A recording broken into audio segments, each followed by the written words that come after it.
샬롬 샬롬 샬롬 샬롬 샬롬. 하나님 사랑합니다. 여러분 주 안에서 사랑합니다. 오늘 스가랴 4장 말씀, 큰 산이 평지로 변하는 기적, 이런 기적은 지금도 일어나고 있습니다. 하나님께서 스가랴 선지자에게 순금 등대와 감람나무의 이상을 보여주시고 천사를 통해서 그 이상의 뜻을 해석하여 주시죠. 이는 스룹바벨이 성전을 재건할 것과 하나님께서 세우신 종들을 통해서 이스라엘의 구원을 이루실 것을 예고하신 것이었는데, 이는 궁극적으로 그리스도를 통한 구속의 역사를 예지하고 있는 것입니다. 4장 1절부터 조금 읽어봅니다. 내게 말하던 천사가 다시 와서 나를 깨우니 마치 자는 사람이 잠에서 깨어난 것 같더라. 그가 내게 묻되 내가 무엇을 보느냐. 내가 대답하되 내가 보니 순금 등잔대가 있는데 그 위에는 기름 그릇이 있고 또 그 기름 그릇 위에 7 등잔이 있으며 그 기름 그릇 위에 있는 등잔을 위에서 7관이 있고 그 등잔대 곁에 2 감람나무가 있는데 하나는 그 기름 그릇 오른쪽에 있고 하나는 왼쪽에 있나이다 하고 내게 말하는 천사에게 물어 이르되 내 주여 이것들이 무엇입니까 하니, 내게 말하는 천사가 대답하여 이르되 내가 이것들이 무엇인지 알지 못하느냐 하므로 내가 대답하되 내 주여 내가 알지 못하나이다 하니, 그가 내게 대답하여 이르되 야훼께서 스룹바벨에게 하신 말씀이 이러하니라. 만물이 야훼께서 말씀하시되 이는 힘으로도 되지 아니하며 능력으로도 되지 아니하고 오직 나의 영으로 되느니라. 큰 산아 내가 무엇이냐. 내가 스룹바벨 앞에서 평지가 되리라. 그가 머리털을 내놓을 때 우리가 외치기를 은총이 그에게 있을지어다 하니라 하셨고, 야훼 말씀이 또 내게 임하여 이르시되 스룹바벨의 손이 성전의 기초를 놓았은즉 그의 손이 또한 그 일을 마치리라 하셨나니 만물의 야훼께서 나를 너에게 보내신 줄을 내가 알리라 하셨느니라. 이렇게 9절까지 오늘 14절 정도로 짧아요. 근데 오늘 본문이 6절에서 10절입니다. 그래서 우리 아까 함께 읽었는데 10절에 작은 일의 날이라고 멸시하는 자가 누구냐. 사람들이 스룹바벨의 손에 다림줄이 있음을 보고 기뻐하리라. 이 7은 온 세상에 돌아다니는 야훼니라 이렇게 말씀하고 있어요. 순금 등대와 감람나무의 환상을 보죠. 또 다른 계시를 보이셔야 하나님께서 스가랴 대제사장 여호수아에게, 이름이 여호수아예요. 스가랴 대제사장 여호수아에게 관한 이상을 본 후에 천사에 의해서 깨움을 당했는데 그 현상이 마치 자는 사람이 깨움 같다 이렇게 증거합니다. 천사에게 무엇을 보느냐고 묻죠. 이는 스가랴 선지자에게 또 다른 하나님의 계시가 임하였음을 의미합니다. 하나님께서는 스가랴 선지자에게 계시를 더하시기 위해서 천사로 하여금 그를 깨우게 하셨던 거죠. 일어나 먹으라 하죠. 열왕기상 19장 5절에 보면 로뎀 나무 아래 누워 자더니 천사가 그를 어루만지며 그에게 이르되 일어나 먹으라 하죠. 이제 지쳐서 떨어져가지고 이세벨에게 쫓기는 그러한 사람에게 깨워서 일어나서 먹어라. 천사를 보내시는 하나님입니다. 단잠에서 깨워서 일어납니다. 이레미야 31장 2절에도 내 깨워보니 내 잠이 달았더라. 단잠에서 깨우는 거 천사가 가끔은 이렇게 깨우기도 하고 환상을 보고 해석을 해주기도 합니다. 스가랴가 보는 환상입니다. 스가랴는 무엇을 보느냐. 천사의 질문에 대해서 순금 등대를 본다 이렇게 대답하죠. 그 순금 등대의 꼭대기에는 주발 같은 것이 있고 그 등대에 7 등잔이 있고 그 등대 꼭대기 등잔에는 7관이 있다 이렇게 설명을 합니다. 7이라는 숫자, 성경의 하나님의 완전함을 상징하는 것이고, 등대와 등잔은 당시 건축 중이던 스룹바벨 성전을 신종적으로 나타내고 있어요. 또 스가랴 선지자가 본 등대 곁에 있는 2 감람나무는 여호수아와 스룹바벨을 상징하는 것이라는 의견과 또는 종말론적인 메시아적 존재다 이렇게 해석들을 하고 있습니다. 그러나 스룹바벨 자체가 메시아의 예표하는 인물이었으므로 2가지 해석을 다 수용하여도 무리가 없다. 이런 걸 우리가 알고 가야 돼요. 앞으로 공부를 하면 또 이런 부분들이 많이 드러날 건데, 글쎄요, 저는 딱 마음에 오는 부분들이 맞더라고요. 그래서 성령께서 항상 동행하셔야 됩니다.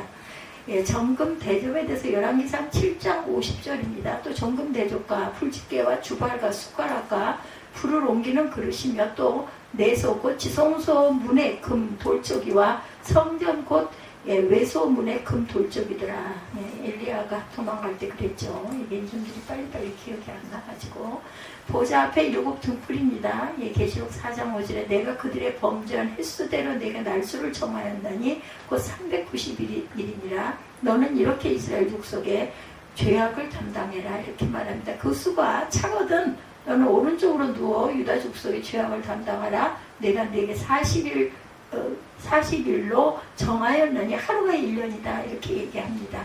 계시의 의미를 묻는 스가랴입니다. 하나님께서 스가랴에게 이상을 통해서 계시를 보여주셨지만 선지자는 그 의미를 깨달을 수가 없어요. 도대체 이게 무슨 뜻인가 몰랐다는 거죠. 그것은 하나님이 계시가 언어나 문자로 말미암지 않고 상징적인 의미를 지닌 이상으로 되었기 때문이다. 그럴 수 있겠죠. 스가랴 선지자는 하나님께 계시의 의미를 물어봅니다. 이러한 자세는 모든 인간이 하나님 앞에서 취해야 할 자세다. 모르면 물어야죠. 여쭤봐야죠. 아니면 기도하면 성령께서 깨닫게 해주셔요. 그런 것들은 한 번이 안 되면 두 번, 세 번 계속해서 묵상하고 기도하면 답이 마음에 깨달아집니다. 또한 어떤 자료를 찾아볼 수도 있겠죠. 하나님이 가르치심이 아니면 계시를 깨달을 수 없다는 자세는 하나님께 모든 것을 의지하는 겸손한 자세라는 것. 환상의 의미를 물어봐요. 스가랴가 1장 19절에 보면 이에 내게 말하는 천사에게 묻되 이것이 무엇입니까 하니 내게 대답하되 이들은 유다와 이스라엘과 예루살렘을 흩트린 뿌리니라 이렇게 대답합니다. 해답이 인간에게 있지 않죠. 창세기 41장 16절입니다. 요셉이 바로에게 대답하여 이르되 내가 아니라 하나님께서 바로에게 편안한 대답을 하시리다. 내가 대답하는 게 아닙니다. 자신이 하나님께서 알려주시는 거지 나는 아무것도 아닙니다. 이렇게 겸손해야 합니다. 우리 모두가. 순금등대에 대한 천사 해석입니다. 오직 나의 신으로 되느니라 말씀하죠. 계시의 의미를 알려달라는 스가랴의 요청에 대해서 응답하는 천사는 야훼께서 스룹바벨에게 하신 말씀을 증거합니다. 스룹바벨에게 야훼께서 하신 말씀과 스가랴가 본 이상 어떤 관계가 있는지는 분명히 알 수가 없지만 하나님께서는 계시하고자 하시는 뜻을 천사는 증거했던 것이다. 하나님께서 스룹바벨에게 성전 재건의 일을 맡기시면서 이는 사람의 힘으로 되지 아니하면 능으로 되지 아니한다고 말씀하셨어요. 성전의 영적 의미를 이루심이죠. 하나님께서 성전 재건의 영적 의미를 성취시킴에 있어서 인간의 어떠한 노력도 소용이 없고 오직 하나님의 신으로 된다고 말씀하신 것이다. 곧 구원 역사에 있어서 하나님의 주권성을 나타냅니다. 그러니까 구원하는 것은 하나님의 영역이고 우리는 구원받을 수 있도록 생활 가운데 삶 가운데 항상 은혜를 부어줄 수 있도록 항상 행동해야 되겠다. 어려움이 많이 따르겠지만 이렇게 하나님께서 하실 것이다라는 마음을 가지고 우리는 감동이 오도록 항상 생활이나 말투나 또한 어떤 그 삶에 있어서 함께 가면서 그런 것들이 하나님의 은혜가 드러나도록 해야 된다. 어려움이 많죠. 이 모든 것이 모든 육체의 생명의 하나님. 민수기 27장 16절입니다. 야훼 모든 육체의 생명의 하나님이시며 원하건대 한 사람을 이 회중 위에 세워서 입술의 기운으로 악인을 죽이시다 합니다. 이사야 11장 4절에 보면 야훼께서는 그의 성전에 계시고 야훼의 보좌는 하늘에 있으며 그의 눈이 인생을 동촉하시고 그의 안목이 그들을 감찰하신다라고 말씀하셨어요. 지금도 영적으로 우리를 보살피고 살피고 계시는 성령께서 우리와 함께 동행하신다는 걸 항상 잊지 말아야 되겠죠. 성전을 세웠어요. 스룹바벨이. 하나님께 스룹바벨 앞에 있는 큰 산이 평지가 될 것이라고 말씀하셨고 이는 스룹바벨이 성전을 재건하는 것은 하나님의 명을 따라 하나님의 일을 하는 것이므로 어떠한 장애도 하나님께서 극복하게 하실 것이다 라는 뜻입니다. 믿음으로 가야 되겠죠. 하나님께서 스룹바벨이 머릿돌을 내어놓을 때 우리가 외치기를 뭐라고 그랬어요? 이건 찬양 있죠. 은총이 그에게 있을지어다라고 할 것을 명하셨는데 이는 성전 재건 사업이 하나님의 주권적인 은총으로 말미암아서만이 이루어질 수 있음을 교훈하신 것이다. 하나님께서 스룹바벨의 손이 성전의 지대를 놓았으므로 그 손이 또한 그것을 마치게 할 것이라고 말씀하셨는데 이는 하나님께서 스룹바벨을 도와 성전 재건을 완성하게 하시겠다라는 약속의 말씀이다. 주의자를 건축한 손이에요. 얼마나 아름다운 손이겠어요. 스가랴 6장 12절에 말하여 이르기를 만군의 야훼께서 이같이 말씀하시되 보라 싹이라 이름하는 사람이 자기 곳에서 돋아나서 야훼 전을 건축하리라. 싹이 돋아서 야훼 전을 건축하리라. 그죠? 산마다 낮아집니다. 이사야 40장 4절에 야훼께서는 그의 성전에 계시고 야훼의 보좌는 하늘에 있으며 그의 눈이 인생을 통촉하시고 그의 안목이 그들을 감찰하시도다. 지금 이 순간도 저와 여러분을 감찰하고 계십니다. 야훼 일곱 눈입니다. 하나님께서는 일곱 눈으로 온 세상을 두루 살피시는데 스룹바벨의 손에 다림줄이 있음을 보고 기뻐하셨다고 본문은 증거합니다. 이는 하나님께서 성전 재건 사역을 기뻐하신다라는 뜻이고, 스룹바벨의 성전 재건 사역이 외적으로 볼 때 초라하고 힘든 일이었지만 그 일을 하나님께서 기뻐하시기 때문에 그 일의 의미가 크고 귀한 일이었다. 그리고 그래서 하나님께서 스룹바벨에게 용기와 힘을 주시고 그 일을 완성케 하시겠다고 약속을 하세요. 예, 온 땅을 감찰하신 하나님, 역대하 16장 9절입니다. 야훼 눈은 온 땅을 두루 감찰하사 전심으로 자기에게 행하는 자들을 위하여 능력을 베푸시나니, 이 일은 왕이 망령 때에 행하였은즉 그 이후부터는 왕에게 전쟁이 있으리라 하며 이런 어려움을 줍니다. 악인과 선인은 감찰하시죠. 잠언 15장 3절입니다. 야훼는 어디서든지 악인과 선인을 감찰하시느니라. 온순한 혀는 곧 생명나무지만 패역한 혀는 마음을 상하게 한다고 말씀하죠. 잠언 말씀에. 또한 두 감람나무에 대한 천사 해석이 있어요. 기름 발리운 자 둘. 천사는 스가랴 선지자에게 감람나무와 감람나무 두 가지에 대한 해석을 알려줍니다. 이 두 가지는 하나님의 기름 부음을 받아 사명을 감당하는 두 사람이라는 뜻을 갖고 있고, 당시 대제사장이었던 여호수아와 정치적인 지도자인 스룹바벨을 가리키는 것으로 보여집니다. 그래서 우리가 어떤 환상을 봤을 때 그 해석을 잘해야 되고, 해석을 잘 못하겠을 때는 하나님께 기도하고 여쭈면 하나님께서 감동으로 주십니다. 그들은 정치 종교 지도자로서 바벨론 포로에서 귀환하는 이스라엘 백성을 이끌어 예루살렘 성전 재건 사역을 주도한 자들이죠. 그들은 외적으로는 이스라엘의 지도자였지만 영적으로는 하나님의 나라의 백성을 지도하는 하나님의 종들이었다. 기름을 발리운 자들이라는 표현이 이를 강조하고 있어요. 기름 부음을 받으면 하나님의 사명을 받은 자를 의미하는 거죠. 그래서 두 사이에 평화의 은원이 있었다 이렇게 말합니다. 스가랴 6장 13절에 그가 야훼전을 건축하고 영광도 얻고 그 자리에 앉아서 다스릴 것이요 또 제사장이 자기 자리에 있으니 이 둘 사이에 평화와 은원이 있으리라 하셨다 하고, 그죠? 함께 상의해서 하나님의 나라를 잘 건축해야 된다. 거룩한 시온에서 세운 왕에 대해서 시편 2편 6절입니다. 야훼여 내가 수척하였사오니 내게 은혜를 베푸소서. 야훼여 나의 뼈가 떨려오니 나를 고치소서. 이렇게 말합니다. 그리스도를 예표하는 두 가지, 감람나무 두 가지가 대제사장 여호수아와 스룹바벨을 상징적으로 나타냈다면 이 두 사람은 그리스도를 예표하고 있다는 거죠. 그리스도께서는 이스라엘의 진정한 회복을 이루시는 대제사장이시고 왕으로서 이 땅에 오셨어요. 그러므로 본문은 궁극적으로 메시아를 예시하고 있다. 예루살렘 성전이 메시아를 예표하고 있듯이 성전 재건 사역을 주도하는 지도자들도 장차 오실 메시아를 예표하였던 것이다. 그들이 온 세상의 주 앞에 모셔 섰는 자라는 말씀은 백성이 중보적 위치에서 하나님을 섬기는 것을 의미합니다. 그리스도께서도 모든 죄인의 중보자로서 하나님 앞에서 순종의 제사를 드리죠. 온 땅의 대주제라고 미가서 4장 13절에 딸 시온이여 일어나서 침지하다 내가 내 뿔을 무쇠 같게 하며 내 금은 놋 같게 하리니 내가 여러 백성을 쳐서 깨뜨릴 것이라. 내가 그들의 탈취물을 구별하여 야훼께 드리며 그들의 재물을 온 땅에 주께 돌리리라 말씀합니다. 영원한 제사장이시죠. 시편 110편 4절에 야훼는 맹세하고 변하지 아니하시니 이르시기를 너는 멜기세덱의 서열을 따라 영원한 제사장이라 하셨도다 이렇게 말씀하세요. 예수 그리스도는 영원한 대제사장이십니다. 그래서 스가랴 4장 결론입니다. 그리스도 안에 있는 성도는 모두가 제사장으로서의 직분을 가지고 하나님 앞에 제사를 섬기는 사명을 가지고 있다. 그래서 예배를 늘 드립니다. 완성된 하나님 나라에 들어가서 하나님 앞에 섬길 날을 소망하여 이 땅에서 제사장으로서의 사명을 충실히 감당하는 성도의 삶이 되어야 되겠다. 오늘 6절에서 10절 큰 산이 평지로 변하죠. 기적의 역사가 일어납니다. 오늘 함께 나눌 말씀의 제목 큰 산이 평지로, 큰 산이 평지로 담배를 끊지 못해서 신앙생활을 당당하지 못했던 집사님 한 분이 계셨다고 그래요. 가족들에게 약속을 했대요. 앞으로는 절대로 담배를 피지 않겠다 이렇게 약속을 했다고 합니다. 그런데 사흘을 넘기지 못하고 베란다에 나가서 비스듬히 기댄 채 버금버금 담배를 피워대고 멍하니 하늘을 쳐다보고 있더랍니다. 아내가 비난을 했겠죠. 아니 뭐야, 사흘을 넘기지 못하고 또 담배를 피워, 뭐에도 안 좋은 걸 잔소리를 했겠죠. 그래서 남편이 버럭 화를 내면서 그러더랍니다. 앞으로는 절대 담배를 피우지 않겠다고 약속했으니 이렇게 옆으로 서서 피우고 있잖아. 그리고 말도 안 되는 소리를 해서 기가 막혔다고 합니다.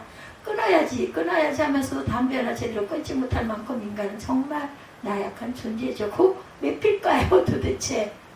그래서 제가 한번 물어봤더니 담배를 도대체 왜 피워? 술은 어느 면으로는 이해할 수 있을 것 같아. 속이 답답하고 뭐 죽겠을 때 인간이 나약하다 보니까 좀 잠을 자려고 일부러 그냥 뭐 맛도 모르면서 들이키고 잘 수도 있고 뭐 그렇게 된다. 좀 도대체 담배를 내가 좀 알 수가 없어. 그랬더니 담배를 피면 그게 뭐라 그러더라. 뇌가 뭐 조금 좀 뭐랄까 약간 편안한 어떤 느낌이 드는 뭐가 있대요. 환각에 약간 그런 그게 있어서 그런 게 다른 게 있답니다. 그래서 담배를 피는 거는 그래서 핀달사 그런 게 뭐가 있기는 하구나. 뭐 나는 전혀 모르니까. 정말 인간은 알면서도 이게 담배를 먹는 게 정말 안 좋다라는 걸 알면서도 정말 너무너무 연약하고 나약하죠. 쥐는 지진이 일어날 것을 미리 알고 피신을 잘한다 그러네요. 근데 사람은 그거 모르고 속수무책인 거죠. 개미는 홍수가 날 것을 미리 알고 높은 곳으로 이사를 갑니다. 그 개미떼들 이동하는 거 저도 어린 날 산에서 많이 봤어요. 그러고 나면 꼭 여지없이 비가 오긴 하더라고요. 거미는 어디로부터 바람이 불어올 것인가 방향을 미리 알고 거미줄을 친다고 합니다. 사람이 하찮은 미물보다 못한 개 한두 가지가 아니에요. 그렇죠? 요즘에는 제가 새소리를 참 즐겨 듣습니다. 여기서도 새소리가 새벽이면 그렇게 아주 명랑하게 들려요. 지지배배 하는 소리가 차를 타고 갈 때도 보면은 이런 골짜기 같은 데서 아주 새들이 많이 노는 걸 보면은 참 새도 정말 하늘 공중이 다 집이잖아. 어디든 날아다닐 수 있고 하니 정말 우리들보다 어떤 면으로 정말 좋고 자유롭겠다 하는 생각이 저는 들더라고요. 인간 자신뿐만 아니라 인간이 의지하는 돈, 권력, 과학의 힘 또한 무력하기 짝이 없습니다. 그렇죠? 아주 연구하고 뭐하고 해서 하나 만들어놔도 결국은 순식간에 또한 그것이 깨부셔지기도 하고 그보다 더 나은 게 나면 그건 아무런 무용지물이 되기도 합니다. 이를 두고 오늘 본문은 이렇게 선언합니다. 힘으로 능으로도 되지 않는다. 여기 힘은 인간의 힘, 조직의 힘, 과학의 힘, 또한 그 당시에는 군사력을 의미하겠죠. 또한 능은 코아하라고 되어 있습니다. 원어로 육체의 힘, 건강의 힘, 능이라는 것은 그리고 한 인간이 자랑을 할 만한 물질 등 환경적 능력을 얘기한다고 하네요. 참 원어적인 해석이 좋을 것 같고 원어를 잘 알면 얼마나 좋을까 하는 생각이 늘 듭니다. 해석해 놓은 것만 우리는 볼 수밖에 없죠. 오늘 본문의 배경을 봅니다. 오래전 이스라엘 백성들은 바벨론 포로가 되어서 아시죠? 70년 고생을 했어요. 하나님께서 페르시아 고레스 왕을 통해서 이스라엘 백성에게 자유와 그 해방을 선포하도록 하셨고 그리웠던 고국으로 돌아간 무너진 성전을 수축해도 좋다는 엄청난 허락을 받게 되죠. 뿐만 아니라 옛날 예루살렘 성전에서 빼앗아 갔던 국보급 성전 기념물들도 모조리 돌려주고 또한 성전 지을 그 돈도 전부 다 대주라고 해서 대주게 되죠. 그리고 성전 재건에 필요한 건축 비용을 국고에서 보조토록 합니다. 그래도 지도자들과 백성들은 눈물과 감격으로 성전 기초를 다지고 있었는데 성전 건축은 내적 외적 커다란 방해와 장애물에 부딪혀서 16년 동안이나 중단이 됩니다. 이게 어떤 자료에 보면 14년이다, 15년이다, 16년이다. 그냥 저는 16년으로 말씀을 할 거니 누군가처럼 어디서 보고 이거 16년이 아니라 15년이래, 14년이래는 하지 마세요. 자료에 의해서 정확하지는 않은데 어쨌든 14, 5, 6년 이 정도 됐다. 그래서 저는 그냥 제일 긴 16년을 선택을 합니다. 뜻있는 사람들은 절망감에 사로잡혀 있었고 어리석은 백성들은 개인적인 일에 빠져서 집짓기에 급급했다. 이렇게 지난주에 우리가 함께 봤죠.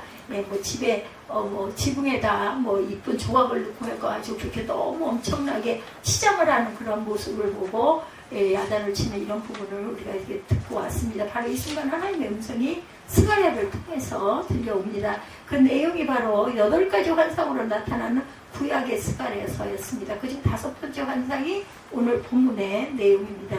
이를 소위 두감나무 환상이다 이렇게 얘기를 해요. 본문에 등장하는 여러 가지 질문 가운데 첫 번째 질문이 네가 무엇을 보느냐라는 말씀을 하시죠. 오늘 본문이 막을 열고 있어요. 지금은 땅을 보지 말고 하늘을 보라는 거예요. 뭘 보고 있니? 현실을 보지 말고 이상을 보아라 또는 환상을 보아라. 해석적인 이야기를 말씀을 드리는 겁니다. 어딘가에서 공부하다가 이런 부분이 생각나거든. 아, 목사님이 이렇게 말씀하시니 이거구나 이렇게 아시면 됩니다. 지금은 인간의 무능을 바라볼 것이 아니라 하나님의 능력을 의지하고 살 때라는 말씀을 하고 있다. 그래서 본문의 핵심, 우리 믿는 자들이 많이 좋아하는 말씀이 선포되고 있어요. 힘으로도 되지 아니하고 능으로도, 아까 해석했죠. 능으로도 되지 아니하고 오직 나의 신으로 되느니라. 예, 영으로 된다는 거죠. 큰 산은 내가 무엇이냐? 내가 스룹바벨 앞에서 평지가 될 것이다. 첫째, 큰 산은 내가 무엇이냐입니다. 예, 큰 산은 내가 무엇이냐? 7절에 큰 산은 내가 무엇이냐? 내가 스룹바벨 앞에서 평지가 되리라. 그가 머릿돌을 내어 놓을 때 무리가 외치기를 은총이 그들에게 있을지로다 하리라 하셨고, 개인이든 공동체든 국가든 살아가다 보면 문제에 부딪히게 돼요. 우리나라도 지금 큰 문제에 부딪혀가지고 그죠? 대통령이 중도에 탄핵을 받아가지고 처음인 것 같아요. 내려가고 새로운 대통령을 뽑는 그러한 일들이 투표가 시작돼서 사전투표를 이틀 동안 했는데 뭐 신문에 나기는 역대 최고의 투표율을 기록하고 있다. 15.7% 정도로 오늘 아침 신문에는 그렇게 나와 있더라고요. 오늘 보면은 이러한 인생의 문제를 산이라고 표현했고 아주 큰 문제를 큰 산이라고 말하고 있습니다. 쉽게 해결하기 어려운 커다란 장애물이라는 뜻을 갖고 있고, 그래서 오늘 본문에서 말하고 있는 큰 산은 과연 무엇일까? 포로에서 돌아온 백성들이 흥분해서 힘을 쏟던 성전 건축공사가 중단된 사태. 그렇다면 왜 공사가 중단됐어요? 예, 우리가 알죠. 외부의 방해 때문이었습니다. 건축에 참여하지 못하게 된 사마리아인들이 유력 인사들에게 뇌물을 주고 고레스 왕의 대를 이은 페르시아 왕 아닥사스다에게 거짓 고소를 하게 되죠. 그래서 왕명에 의해서 공사가 중단이 되고, 사마리아인과 주변 국가들의 반대와 방해, 과연 큰 산이죠. 산 중에 산입니다.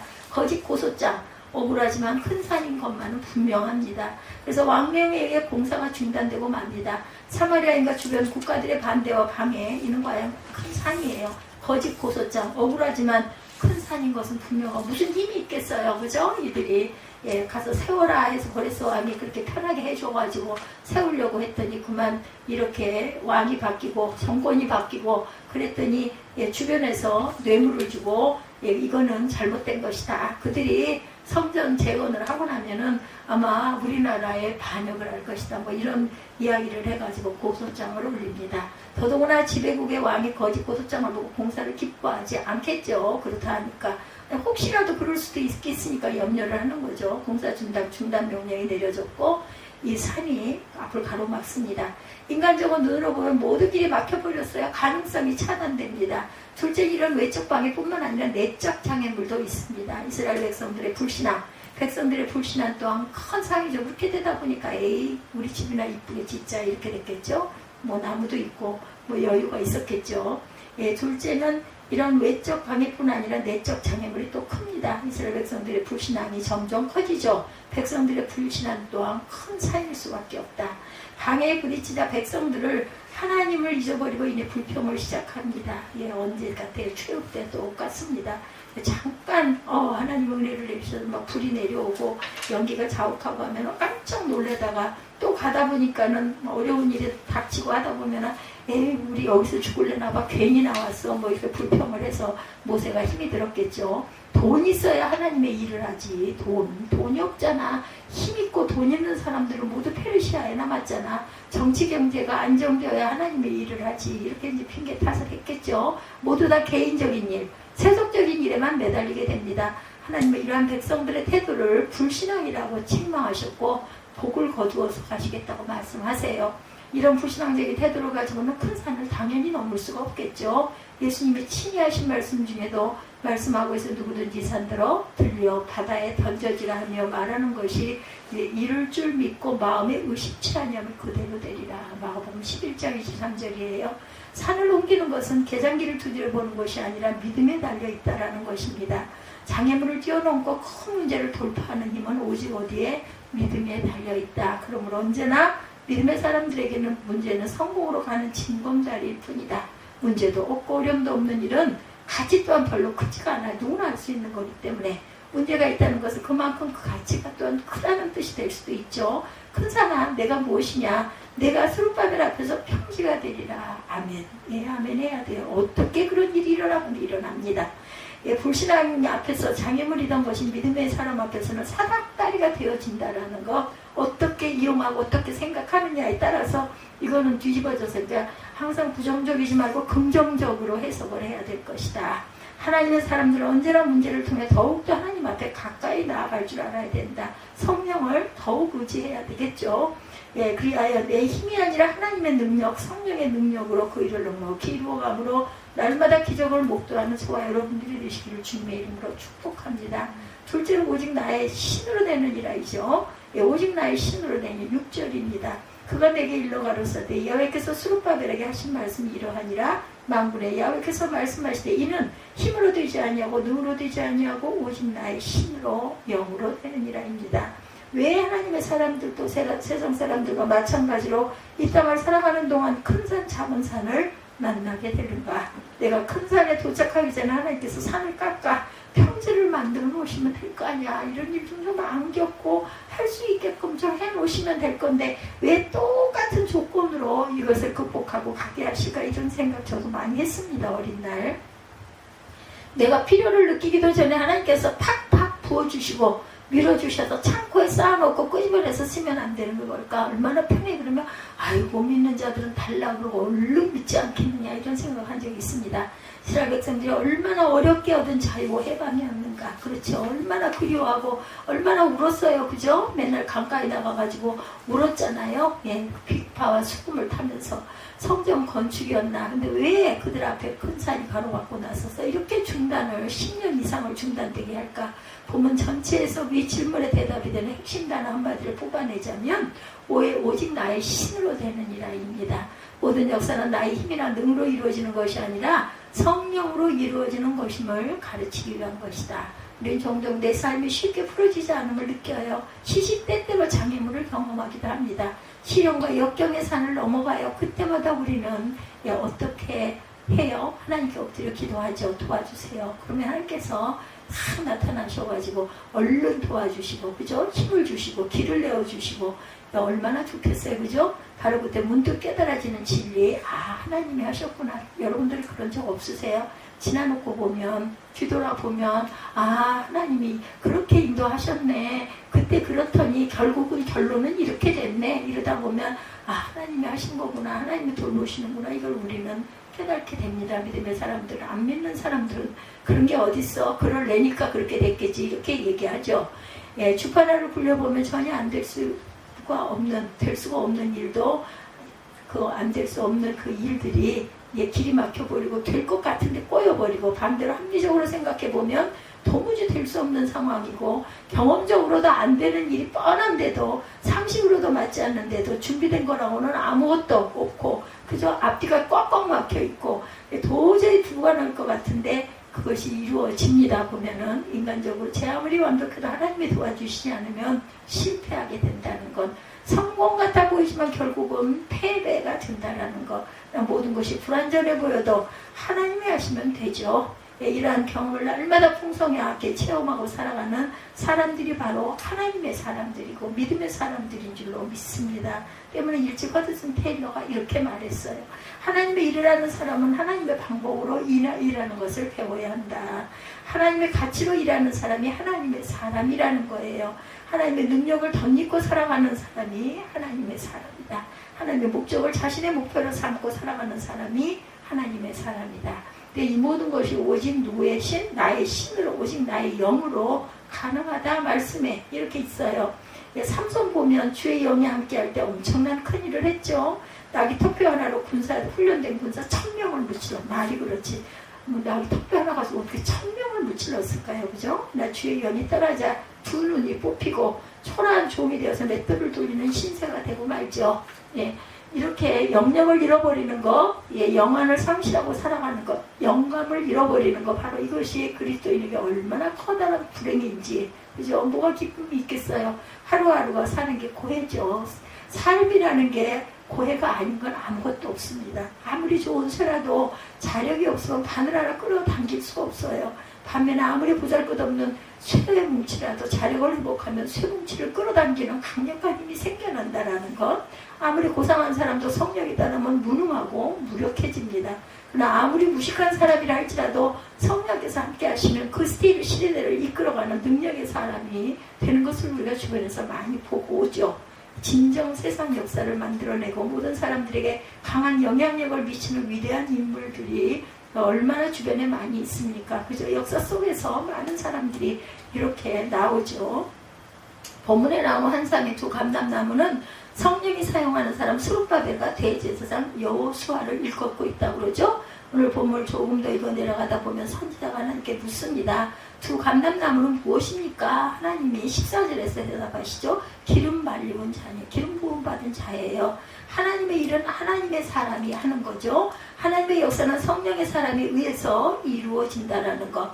하나님이 일하시는 방법은 언제나 사람을 통해서 역사하세요.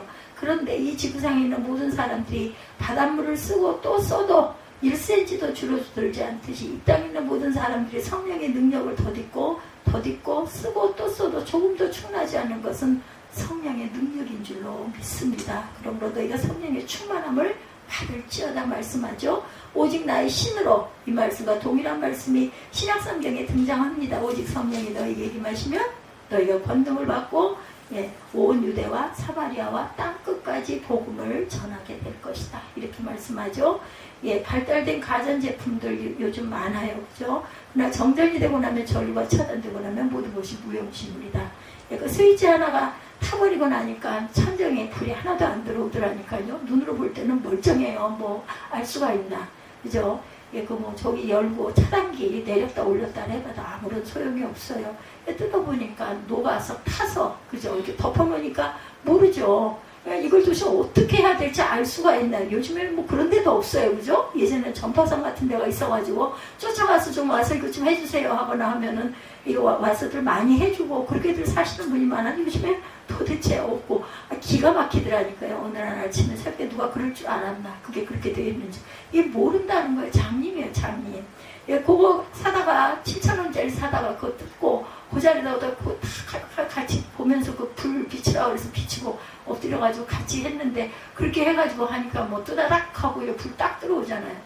제가 찍었다니까요. 우리 저기 보면 발그레하게 이쁘게 나왔어요. 그냥 했어요. 그냥 어쩔 수가 없어가지고 그날 아침에는 이걸 도대체 어떻게 해야 돼 하다가 방법이 없어서 그냥 요 노란 불은 들어와 있으니까 이건 다 꺼졌고 저기는 불이 켜져 있으니까 시커멓게 나올 거야. 그러면 그냥 어쩔 수 없이 못 올리고 내일 또 다시 하더라도 그래도 예배는 드려야지 하면서 그냥 안 드리고 저걸로 찍었더니 얘랑 같이 어우러져가지고 발그스레하게 뭐 얼굴도 미운 부분도 조금 가려지고 그래서 야 또 이렇게도 해도 또 되기는 되는구나 하는 생각을 제가 했습니다. 마음 먹는 게 굉장히 중요합니다. 그리고 나서 이제 그날로 그걸 고치기는 했죠. 낮 시간에. 고난이 정말 두렵습니다. 죽음이 두렵죠. 무슨 체면으로 수많은 사람 앞에 예수를 증거하며 교회를 세울 수가 있겠는가. 성령의 전류가 흐르지 아니할 때 베드로 그랬죠. 자타가 고민하는 수제자였는데도 불구하고 예수님을 3번이나 부인하고 그 바람에 양심이 찔려가지고 그죠? 담벼락에 매달려갖고 울지 않아요? 그리고 새롭게 변화가 됩니다. 우리가 그 부분에서 주님의 하시는 일 중에서 저는 그랬습니다. 그럴 때야 이제 자식 괘씸한 자식 내가 다시는 너한테 복을 주나 봐라 이러고도 남을 것 같은데 그런데도 베드로를 찾아가죠. 네가 나를 사랑하느냐 3번 물으십니다. 그 자신이 배신한 그걸로 인해서 평생 베드로는 하나님을 또한 예수님을 바라보며 사는 수제자가 되죠. 이렇게 인간은 온전할 수가 없습니다. 그래서 성령의 임함으로 성령의 충만함을 체험하게 되죠. 하나님께서 그에게 성령의 기름을 부어주십니다. 그 모든 갈등이 해결이 되고 극복이 됩니다. 자신의 콤플렉스를 온전히 극복하게 되죠. 이제는 더 이상 고난도 두렵지 않아요. 죽음이 두렵지 않습니다. 사람의 말을 듣는 것과 하나님의 말을 듣는 것은 어느 것이 옳은지를 판단해보라. 사도행전 5장에 보면 이렇게 매맞고 복음 전하는 것이 오히려 합당하고 영광스럽다. 아니 어떻게 그럴 수 있을까? 우리가 객관적으로 생각하면 그렇지 않아요? 그 시대에 그죠? 그런데도 매맞고도 기뻐합니다. 죽으면서도 행복해해요.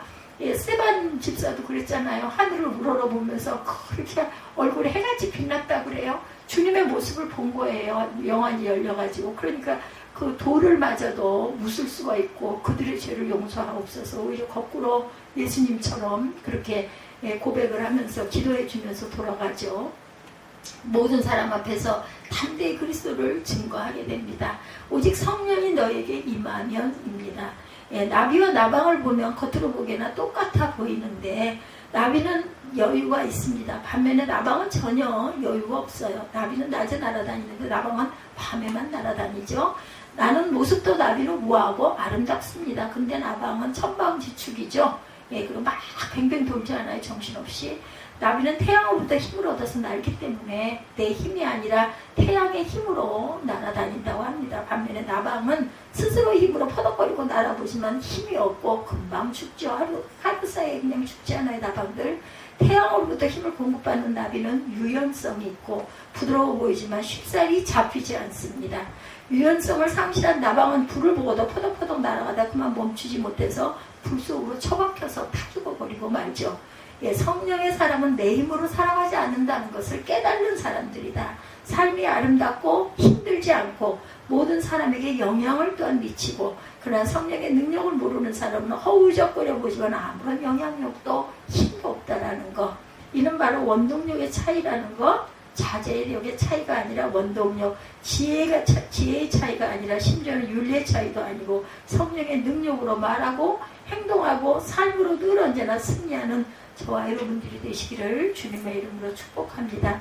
셋째로 그 손이 그것을 마치리라 말하고 있죠. 그 손이 그것을 마치리라 9절 말씀이에요. 스룹바벨의 손이 그 전의 지대를 놓았은즉 그 손이 또한 그것을 마치니라 하셨나니 만군의 야훼께서 나를 너에게 보내신 줄 내가 알리라 하셨느니라. 아멘. 오늘 본문 건축 공사장에서 야훼 신이 함께하자 장애물이 변하여 디딤돌이 된다고 그래요. 걸림돌이 사닥자리가 되고 원수의 방해 공작이 도리어 최대의 원군이 되는 기적의 역사가 일어났었죠. 우리가 앞장에서 본 것처럼 여호수아와 스룹바벨의 지도 아래 성전 재건의 역사가 불꽃처럼 뜨겁게 일어나는 그런 바로 그 순간 다리오 왕은 고소의 진위 여부를 확인하던 중 선왕대에 한 두루마리를 발견하고 답신을 보냅니다. 그 내용이 에스라 6장 6절 이하 10절 사이에 그것도 정말 저는 기막힌 우연이다 한 게 에스라서 수요일날 하고 있는데 스가랴서를 통해서 같이 연결이 되니까 너무너무 쉽게 이해가 더 되더라고요. 알았던 부분이긴 하지만 내용을 요약하면 첫째, 주변 부족 또는 하나님 성전 역사를 막지 말아라. 둘째, 유대인들은 당당히 성전 건축 공사를 계속해라. 셋째, 왕의 재산과 세금 중에서 소요 경비를 신속히 지원하여 지체함이 없도록 해라. 넷째, 하나님께 드릴 제사에 필요한 재물은 제사장이 원하는 대로 모두 다 공급해 주어라. 다섯째, 제사 때마다 부탁하면 이 왕과 왕자들을 위해서 기도해달라. 여섯째, 물론 누구든지 이 명령을 어기면 그 집을 거름더미가 되게 하리라. 죽으리라는 거예요. 너희들 이거 말 안 듣고 거역하면 죽이겠다. 얼마나 하나님의 은혜로 가득 차 있어. 다 원하는 것 6가지가 이렇게 나열이 돼서 답신이 가죠. 어려움과 문제를 만났다고 너무 쉽게 불편해하고 부정적으로 생각하고 낙심치 말아라. 인생을 살아가다 조그만 난관에 부딪혔다고 불평의 입술을 열지 말아야 될 것이다. 내가 이해가 안 된다고, 내 뜻대로 이루어지지 않았다고, 내가 받아들여지지 않는다고 함부로 원망하려고 하지 맙시다. 하나님이 함께 하시니 큰 산이 평지가 되었어요. 그죠? 오늘 본문이 하나님의 신이 함께 하시니 장애물이 변하여 디딤돌이 되고 큰 산은 내가 무엇이냐? 스룹바벨 앞에서 평지가 되리라. 아멘. 이렇게 믿음의 눈을 열고 성령의 눈을 뜨고 하나님의 역사하는 세계를 우리가 보지 못하면 어떻게 돼요? 10절 말씀에 작은 일의 날이라고 멸시하는 자가 누구냐? 작은 일이라고 오늘 거대한 역사의 문이 열려지는 이 날을 시시한 날이라고 말하는 자가 누구냐? 스룹바벨이 성전을 짓기 위해 도란을 갖다 놓았을 때 그 일은 너무나 시시해 보였지만 미미한 일처럼 보였겠지만 믿음 없는 이스라엘 백성들이 자신의 형편을 생각해 보면 도저히 불가능한 일처럼 아이고 집도 못 짓고 이러고 사는데 무슨 너무 성전이야 이럴 수 있지 않겠어요? 그 옛날 화려했던 솔로몬 성전을 기억하면서 저게 무슨 성전이야 이럴 수 있겠죠. 믿을 수 없었죠. 그래서 우는 자와 웃는 자가 있지 않았습니까? 예, 그 일을 시작하신 분, 그 일을 보고 계신 분 하나님이시죠. 그 작고 보잘것없어 보이는 그 일을 미미하고 초라해 보이는 그 역사를 누가 보고 계세요? 10절에 온 세상에 두루 행하는 야훼의 눈이라 말씀합니다. 그분의 7눈이 모든 역사를 보고 계신다. 0이죠. 7명입니다. 예, 시작을 보는 그분의 눈이 끝마침도 이미 알고 보고 계셨다. 그러므로 그 미미한 시작은 진정 위대한 시작이라는 겁니다. 그래서 인간의 눈으로 보지 말아라. 하나님께서는 이 시간 우리 모두에게 약속하십니다. 9절 말씀에 그 일을 내가 마치리라. 시작해 하신 전능하신 하나님 그분께서 온전히 완성케 하시겠다고 말씀하고 계세요. 내가 끝내주리라. 빌보서 1장 6절입니다. 너희 안에 착한 일을 시작하신 그분이 이루실 줄을 믿노라. 예, 분명히 기억하시기 바라요. 하나님의 사람들이 하나님의 일을 시작할 때마다 하나님은 필요한 자원을 공급해 주신다는 것. 때로는 불가능해 보이고 도무지 길이 보이지 않을 수도 있지만 그러나 오직 믿음의 눈으로 하나님을 바라보고 성령의 능력을 덧입고 믿음으로 나아가면 모든 것을 아시는 하나님께서 필요한 자원을 넉넉하게 풍성하게 공급해 주실 줄로 믿습니다. 에스라서를 살펴보면 그 역사는 다리오 왕 6년에 모든 역사가 끝나죠. 이 성전을 스룹바벨 성전 혹은 제2성전이라고 부르는 봉헌식이 올려집니다. 해방되었노라 6월절 잔치를 벌이죠. 방에 있던 모든 원수들이 다 물러갑니다. 시온의 영광이 빛나는 아침 모든 백성이 찬송하며 올려와 하나님 앞에 경배를 올립니다. 과연 우리가 믿는 하나님은 끝내주시는 하나님이시고 또한 여러분의 큰 산은 과연 무엇인가? 힘으로도 능으로도 무엇으로 되지 않아서 못내 탐함해하면서 달려나온 분은 누가 계신가? 예, 사랑하는 친구, 가족 그 누구와도 의논할 수 없는데 막다른 골목에 처해 어찌할 바 몰라 하다가 죽게 달려온 분이 혹시 계시는지. 큰 산아, 내가 진정 우리 가족과 이 교회 안에서 항상 뭐가 될지어다? 예, 평지가 될지어다. 우리가 이렇게 기도하고 찬양하고 외치기 바랍니다. 그러면 반드시 그것은 이루어지며 10수년, 20수년이 지난 후 어느 날 성령께서 함께 하셔서 이렇게 여기까지 왔습니다라는 고백이 있을 거예요.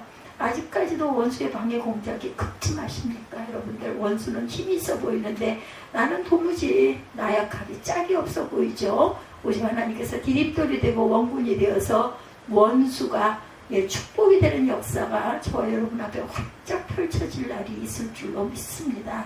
이렇게 달려가다 보면 그죠? 지금 막 땅속에서 도달하는 새싹처럼 누군가 짓밟으면 꺾어질 것처럼 보이지만 그 보잘것없는 새싹 하나에게 거대한 나무 그 속에 나무가 심겨져 있는 것을 우리가 바라볼 줄 알아야 되겠다. 엘리야처럼 손바닥만한 구름에서 거대한 장대비를 바라볼 줄 아는, 그러므로 저와 여러분 모두가 다시금 힘차게 일어나 빛을 발하게 될 줄로 믿습니다. 결단코 꿈을 버리지 말고 소망을 포기하지 말고 복된 장마비가 저와 여러분 모두에게 폭포수처럼 쏟아질 것을 기뻐하십시다. 그렇다면 이런 일들이 진정 가능할까? 오직 누구의 신으로? 여호와의 신으로, 성령의 능력으로, 오직 하나님께서 우리와 함께 하심으로 모든 일은 반드시 완성되어질 줄로 믿어요. 그래야 이 모든 것은 진정 하나님이 하셨습니다. 이런 감사하는 저와 여러분들이 되시기를 주님의 이름으로 축복합니다. 오늘 스가랴 4장 6절에서 10절 큰 산이 평지로 이런 제목으로 함께 은혜를 나눴습니다.